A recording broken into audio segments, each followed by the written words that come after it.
Hey YouTube, it's Faye, and for today's video I'm going to be replacing the spark plugs on this Subaru behind me. This is a 2012 Outback, and obviously this is the dreaded 6-cylinder motor. There's like so much debate over the proper way to replace the spark plugs, or which way is easier. Do you get them from above or do you get them from below? I figured no matter what way I did this tutorial today, there was going to be someone telling me that the other way to do it is better. If I did it from above, they're going to be like, do it from underneath, it's so much easier, what's wrong with you? And vice versa. Actually, so I usually do this job from below just because when I used to work in a shop, it was like really easy to just like put the car up on a lift and you know, that's not like that much of like an extra step.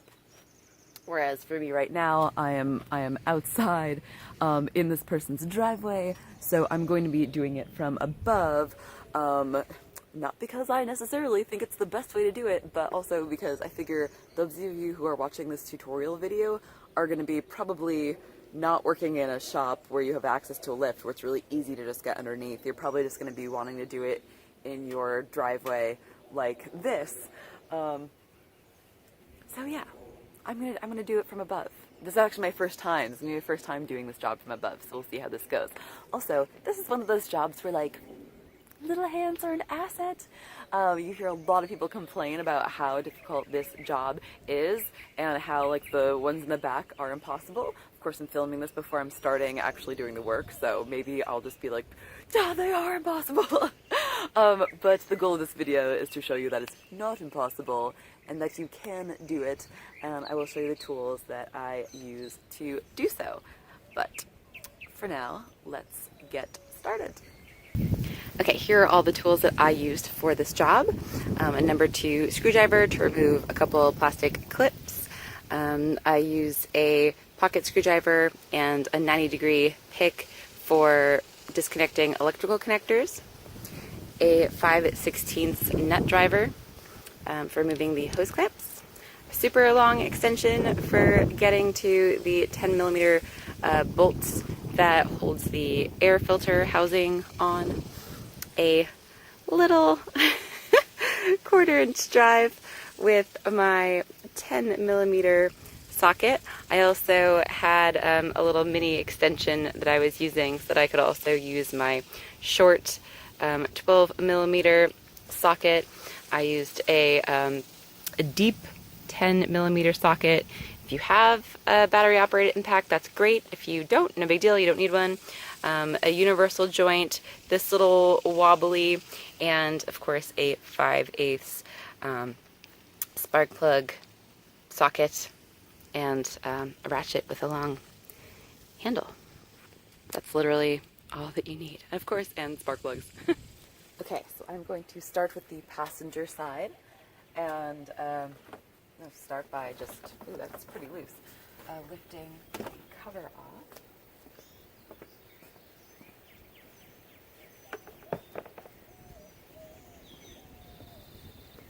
And then I'm going to remove this air duct. So I've got a number 2 screwdriver to remove these 2 little clips in the front.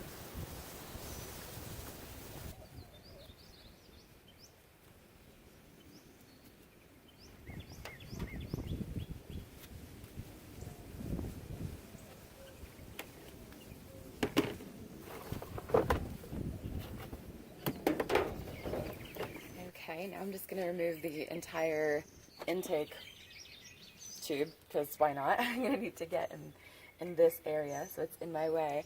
And what I mean, you can just take it off here, but I'm just going to do a little bit more work and take off the entire thing.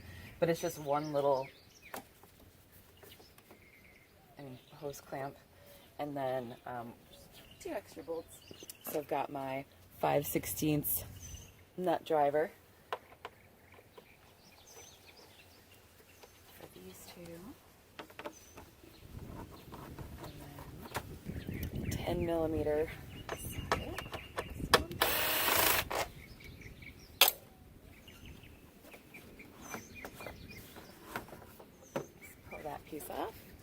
And then here, obviously, electrical connector, and it's attached, the wire rather, is attached to the side of the housing. Yeah, you can see right there.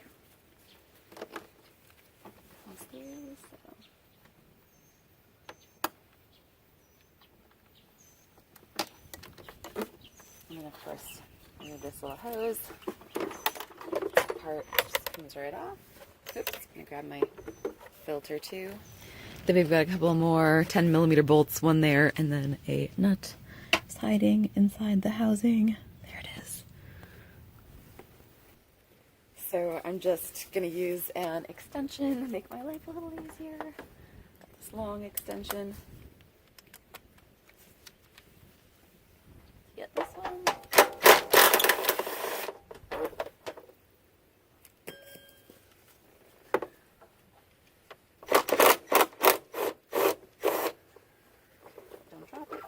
Okay. I don't know which strips where, and then this whole awesome little guy comes out.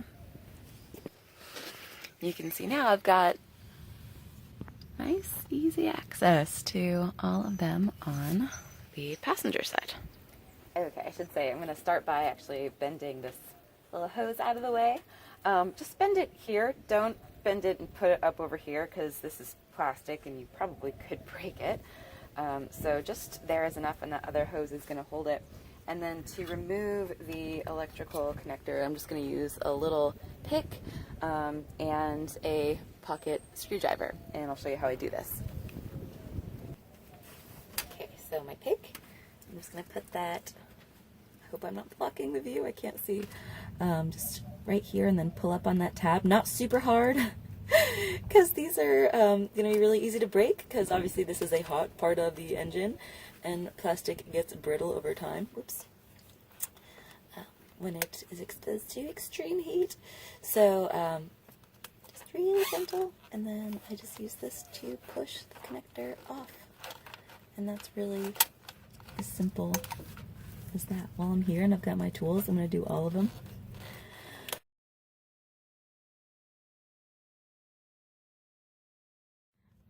And then I don't even know if you can see this one. Okay, and I don't think you have to do this, but since I've already got this handy, I'm just going to remove this little plate. It's again just 10mm socket. This one's a little harder to get to, but I've got this guy already ready for moving my coil pack. So actually that is going to just my little Shorty Craftsman 10mm, a little stubby 1/4 inch socket. Fits perfect in there, and I've got room to go. So just do this, not at all because I think you need to. I think you can actually do it without. Oh yeah. Ooh, I'm sorry. I did not mean to bump you guys. Put that back in place. I think that'll just make it a little easier for me to get my hand in there. Yeah. I mean, that's a step you don't have to take, but sometimes doing a little more makes it a little easier.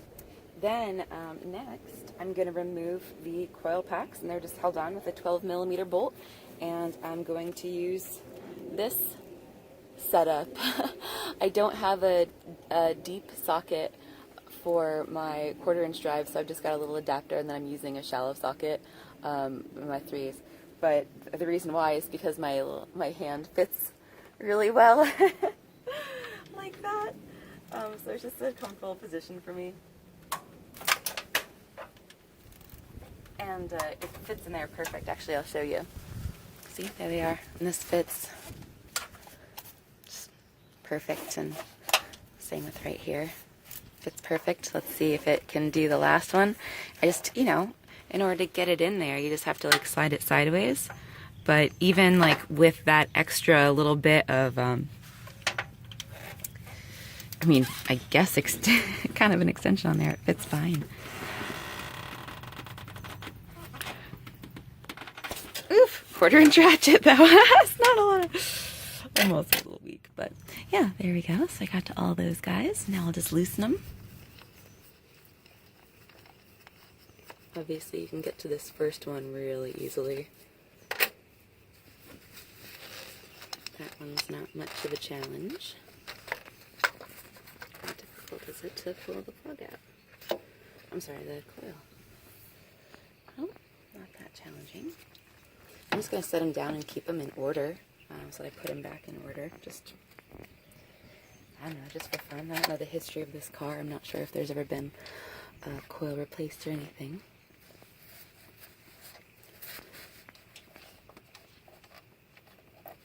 Once again, there's like no problem with me getting that in there. But I'll do that off camera. It's probably going to bore you. And for that last one,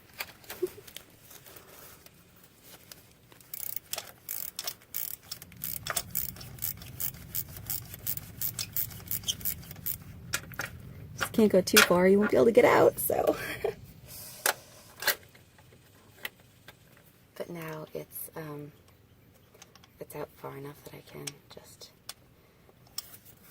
gently coax it by hand the rest of the way out.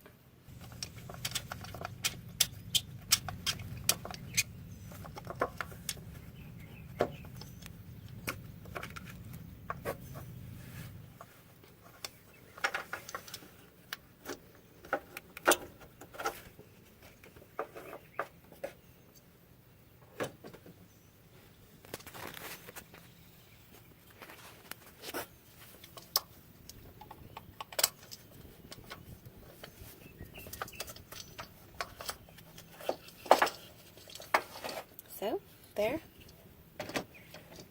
all three of them came out pretty easy. Now let's do the plugs. Okay, so I already removed that first spark plug to save you some sort of boredom of the easy part, but I'll show you the tools that I used. Now actually, if you had an even shorter extension than this, that would be better. I thought I brought a shorter one, but I don't. That's a 3-inch with a wobbly. But actually that fits in there just fine. Of course the spark plug's out, so it's going to be a little bit of a tighter clearance with the spark plug being in there. But I still have like plenty of room. This is what I used to, you know, of course break it loose. And then once I did that, actually it's easier for me to just take this off and then pull it out once you've got the spark plug loose. And then I took just the socket and attached it to a wobbly socket like that, and then just removed it by hand the rest of the way. For the second one, once again, a shorter extension would be perfect, but I just thought I was prepared, but I was not. There we go. We've got a wobbly and a wobbly, and then what'll work great, I think, is this little guy. So, which is a 3/8 inch universal joint.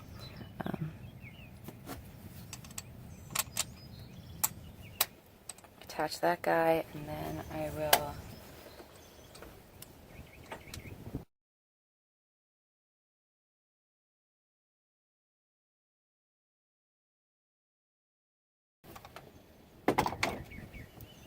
once again, if you had just like a shorter extension, shorter than a 3-inch, that would work too, but this is overkill.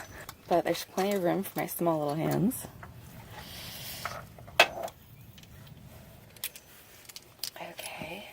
And you can see that these they're definitely worn. They're NGKs, so they have been replaced before, which is good because this car has 115,000 miles on it, and I believe the interval, I'll have to check. And I'm sure I'll put a little note.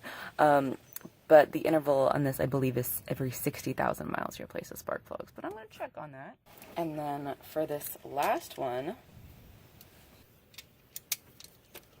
I'm going to try this method again. I'm going to do the socket with my weird little wobbly extension, and then I'm going to use my universal joint. Oh my god, she's not there. Might not be possible though, I don't know. Yeah, that worked perfect. But yeah, now it's loose enough I can totally get it by hand. And the wobbly actually allowing me to be able to get my it out of there.